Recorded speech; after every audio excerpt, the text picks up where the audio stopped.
pour continuer notre débat en direct sur Nal TV International, on a le plaisir d'accueillir au bout du fil Dr Amr Hamid qui est expert en économie. Bonsoir. Bonsoir madame. Alors, comment voyez-vous la contribution des projets routiers nationaux au soutien du développement en Égypte?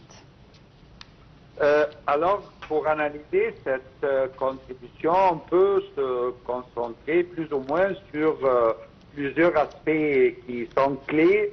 Un de ces aspects, bien sûr, c'est l'accessibilité et connectivité, l'extension et la modernisation des infrastructures routières relient les régions isolées au centre urbain, et aussi améliorant ainsi l'accès aux services essentiels comme l'éducation, la santé et le commerce. Et un autre aspect aussi, c'est la croissance économique. De meilleures routes réduisent bien sûr les coûts de transport et les délais logistiques. Ça doit stimuler alors ainsi les échanges commerciaux et facilitant la distribution des produits locaux et industriels. Un autre aspect aussi, la création d'emplois, la construction et l'entretien des infrastructures routières génèrent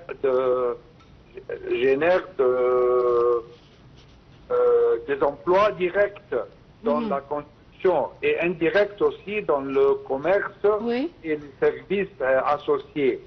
Et aussi, on peut parler des développements régional équilibrés en désenclavant certaines régions. Les projets routiers permettent une distribution plus équitable des opportunités économiques et sociales. Et finalement, on peut aussi parler des réductions des accidents. Les routes modernes avec des normes de sécurité élevées contribuent bien sûr à réduire le nombre d'accidents de la route et favorisant ainsi la qualité de vie. D'accord. Et comment le projet des routes nationales a-t-il contribué à améliorer le classement mondial de l'Égypte? Ça, c'est une question qui est vraiment très importante parce que l'amélioration des infrastructures routières a permis à l'Égypte de gagner des places dans le classement mondial des infrastructures comme celui ce qu'on appelle le Global Competitiveness Report du Forum économique mondial. Les principaux mécanismes ici sont numéro 1, l'investissement stratégique.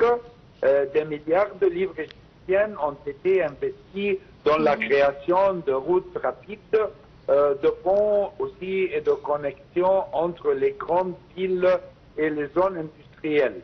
Et aussi la réduction des temps de trajet, bien sûr.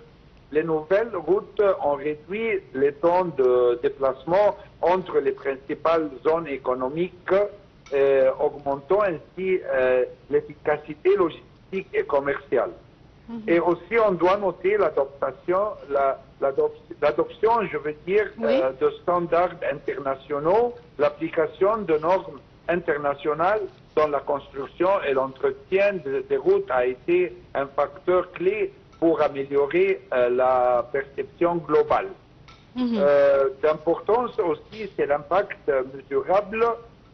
En l'année 2020, l'Égypte a été classée parmi les pays ayant fait de grands progrès en termes d'infrastructures grâce à un réseau de routes modernes couvrant plus ou moins 7000 kilomètres.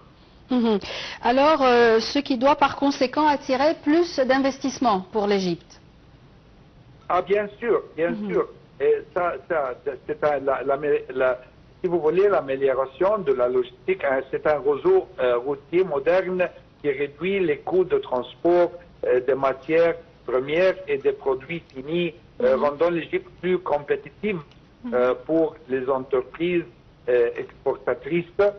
Et on peut ici, du point de vue investissement international vers l'Égypte, en direction de l'Égypte, on peut parler de l'attractivité régionale parce que les zones économiques spéciales et les parcs industriels deviennent plus accessibles, incitant les investisseurs à choisir l'Égypte comme centre régional, si vous voulez. Et la réduction des risques des infrastructures de haute qualité inspire confiance en investisseurs en assurant la fiabilité des chaînes d'approvisionnement et aussi la connectivité transnationale.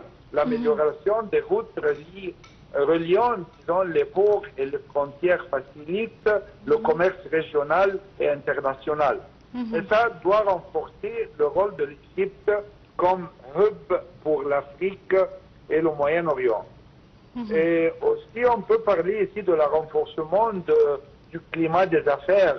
Oui. Et ça, c'est très important parce que ça, c'est quelque chose où le gouvernement égyptien doit exercer plus des efforts de point de vue, spécialement des infrastructures modernes témoignant de l'engagement du gouvernement en faveur du développement, améliorant ainsi l'image du pays et sa note dans des classements comme le rapport de Doing Business Report de la Banque mondiale. En conclusion, on peut dire que l'amélioration des routes nationales est un pilier essentiel du développement économique, social et compétitif de l'Égypte. Docteur Amr Hamed, expert en économie, merci pour vos éclaircissements et on enchaîne avec notre débat. Un plan global était en cours d'élaboration pour développer tous les ports égyptiens en application des directives du président Abdel Fattah el-Sisi visant à transformer l'Égypte en un centre régional pour le transport, la logistique et le commerce de transit. C'est ce qu'a déclaré le ministre des Transports, Kamel El-Wazir. La station Tahia Misr a obtenu la 4e place en termes de productivité et la 2e place en termes de sécurité dans le système des stations gérées par CMA-CGM en Europe, en Afrique et au Moyen-Orient, qui s'élève à 50 stations dans le monde. Cette réalisation est un témoignage du maintien du rythme des normes internationales et de l'amélioration continue de la performance. Et voici plus de détails avec Salih Hamed et Perihan Farouk.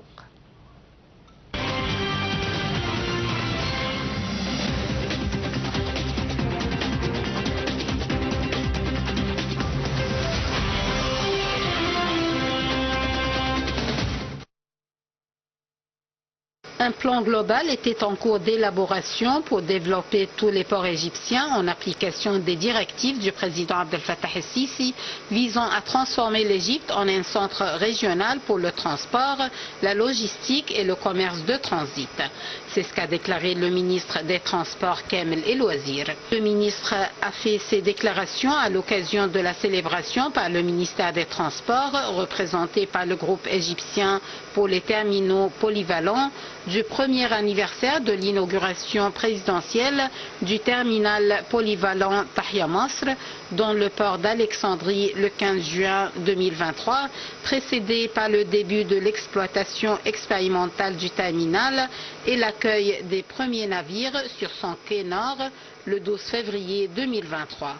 Le ministre des Transports a souligné que le terminal avait réussi une année après son inauguration à conclure des contrats avec 6 lignes maritimes internationales différentes, à recevoir plus de 330 navires, tout en respectant toutes les procédures de sécurité, de sûreté et de santé au travail, sous la supervision du personnel du terminal, en plus de recevoir des navires de grande taille pour la première fois dans le port d'Alexandrie en raison des profondeurs du terminal. Le terminal a reçu le 30 mai 2024 l'Apollon de la ligne de navigation CMA. Tahia Misr a reçu le navire Apollon de la compagnie maritime CMA, qui est le plus grand porte-conteneur entré dans le port d'Alexandrie jusqu'à présent, ce qui indique le développement du travail opérationnel à la station et sa capacité à accueillir des navires de plus grande taille, et la station a commencé à recevoir plus d'un navire de marchandises générales sur son poste à quai sud en même temps.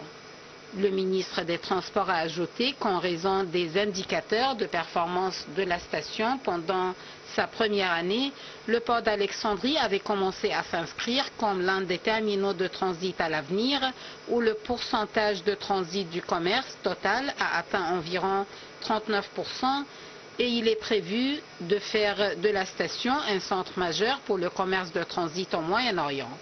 La station Tahia Masra a obtenu la 4e place en termes de productivité et la 2e place en termes de sécurité dans le système des stations gérées par CMA, CGM en Europe, en Afrique et au Moyen-Orient, qui s'élève à 50 stations dans le monde. Cette réalisation est un témoignage du maintien du rythme des normes internationales et de l'amélioration continue de la performance.